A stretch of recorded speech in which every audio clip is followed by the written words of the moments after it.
What is up, Apex fan? Today we're going to be talking about the best controller settings for Apex Legends. If you're playing on console or even on PC and you're using a controller, finding the right setting can really make a difference between winning or losing the game. Let's dive right in and enjoy this content. Alright guys, so the first setting we're going to be looking at is going to be the actual gameplay settings.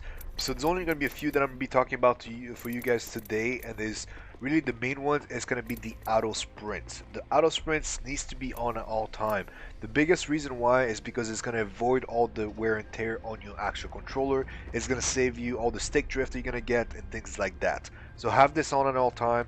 Don't turn it off because it's really just going to mess your controller over time. The second one is going to be the performance display.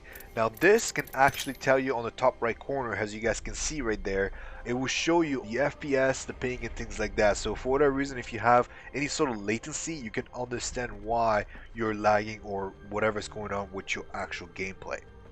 The second settings we're going to be going into is going to be the video settings. I'm not going to be doing a mouse and keyboard today. It's just going to be the controller aspect. So let's go straight to video, and there's quite a bit I'm going to be touching up on here. The biggest one, if you are on an actual PC, you want to just max out all of this information right here. I have mine as a borderless because obviously, you know, I stream sometimes and things like that, so I need to be able to access my secondary screen. But otherwise, you want to have a full screen for you guys if you're on PC and really max out your resolution and things like that. Now, for those of you that are on actual Xbox or even the PS5, you want to actually do the field of view and max this out to 110 so you have a better perspective and a view of the full map. The secondary one is going to be to the FOV scaling. You want to disable that. You don't really need that at all. And then the other one, which is the shake. You don't want to have unnecessary shake. It's going to mess up your aim. Just put it as minimum and it's going to save you a lot of time. Now, I have a 3090 on my PC, and this is something that is very preference based. If you have a 4090 or even a very high capacity computer, you can max all of these down. I have a 3090, like I said, and I still maintain this at the lowest aspect, and it gave me 240 FPS pretty much no matter where I really look. So it's really a preference based thing, and it's really based on what you want to do. Alright, now going into controller. The first setting we're going to adjust right off the back is going to be the very basic sensitivity and ADS settings. Now this by default is set up at 3 and 3. Those of you that are coming in new at the game, you're going to have this by default. Now, before we even go into ALC setting or anything like that, you want to just play around with these two settings for a while before you do anything else that I'm going to be showing you here shortly. As you progress in the game, you want to just increase your look sensitivity as high as you possibly can, because it's ultimately going to match and be able to compete against the mouse and keyboard players. So you really just want to focus on maxing this out. I usually play at 8 and 3. I keep the ADS as minimum as possible so I don't have to worry too much about my dead zone and moving too much on the actual controller. The second thing you do want to look at is going to be actually turning vibration off. This even for those of you that are on actual console, you don't want to have vibration. It's just going to mess up your aim, and it's really going to wear and tear on your controller over time anyway. The second one we're going to be looking at now is going to be the advanced look. So this is going to be your ALC. So right off the back, I'm going to be talking about two separate ALC settings. The first one is going to be the Genburten settings that he has particularly set up for him. These are very difficult when you to first adapt. The second one is going to be ImperialHal roller settings. Those are two separate type of settings. The first one I'm going to be exploring is going to be the Genburten setting. I have this running for quite a while now, and honestly, the only thing that I personally will change is the dead zone. I will show you in a second as to why I'm adjusting this. But if you want to take a quick screenshot of this, it's pretty much just dead zone at 0, auto threshold at 1%, everything else is 0 except for these two at 500.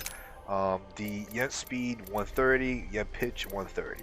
Everything else is at 0%. This is on and on. Other than that, I'm going to show you guys as to why I actually turn on the dead zone. Personally, I don't particularly like it because you have a lot of stick drift movement per se. It's not really a stick drift movement, it's just a natural movement of the actual controller, which is what the dead zone it actually prevents in this most of the cases. So what I'd like to do is actually set the dead zone to roughly about 10 to 8, so it kind of prevents some of that stick drift. To set it up at 10 right here, as you guys can see, you pretty much have none of that anymore. You'll be able to still aim and shoot the same. but you're not gonna have any sort of stick drift movement on that. So you can still use the same exact setting, just no, any sort of dead zone moving around type of situation.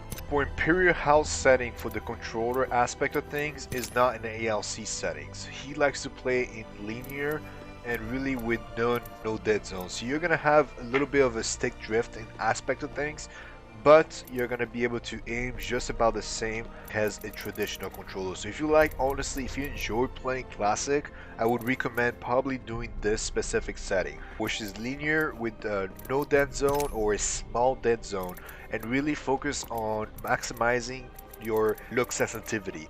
Now the ADS sensitivity, I will keep it between a 3 and a 4. I would not go any higher than that because honestly ADS and you don't need to be aiming all over the place. Now for the look sensitivity, this is really your self preference.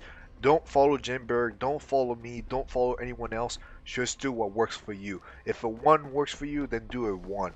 This is really what works for you. So other than this, when it comes down to ImperialHal, he enjoys the linear with no dead zone, and this is just the way that he plays. Alright guys, if these settings help you out, don't forget to hit the thumbs up, and if I brought value to you guys through this video or any other video, don't forget to hit the subscribe icon. I do videos every single day relating to Apex. The goal for me is ultimately to help you guys out and really provide you guys as much information as possible to help you guys become a better player. At the end of the day, for these settings or any other settings within the actual video, the purpose of it is to teach you what actually has worked within the professional aspect of the game. Now, at the end of the day, you guys need to pick what works for you and only choose to do what works for you. Don't try to do anything that the professionals do, because at the end of the day, that works for them and that's the reason why they are professional. Pick what works for you and just stick to it, and at the end of the day, you're going to become a better player. Thank you all so much for watching. I'll see you guys next time, and have a wonderful day.